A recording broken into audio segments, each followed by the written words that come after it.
Qalam ko'tarildi, sahifalar quridi. Shuning uchun yiqilib ketishi aniq bo'lib turgan devorni ushlab qolaman deb o'ylama. Sen suvni oqishidan, shamolni esishidan, shishani sinishdan saqlab qolish imkoniyatim bor edi deb o'zingni g'amga tiqma. Chunki sindimi, demak sinish kerak. Burning yerga ishqalansa ham, dod desang ham shunday bo'lish kerak edi, bo'ldi.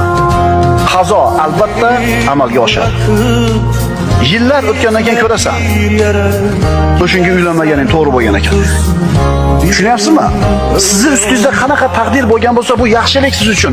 O'shuning uchun alhamdulillahi robbil alamin deng. Demasangiz ham shu holat, desangiz ham shu holat. Alloh senga taqdir qilgan narsa, birodar, albatta yaxshilik bo'ladi. Shunday bo'ldimi? Demak, shunda bitta yaxshilik bor.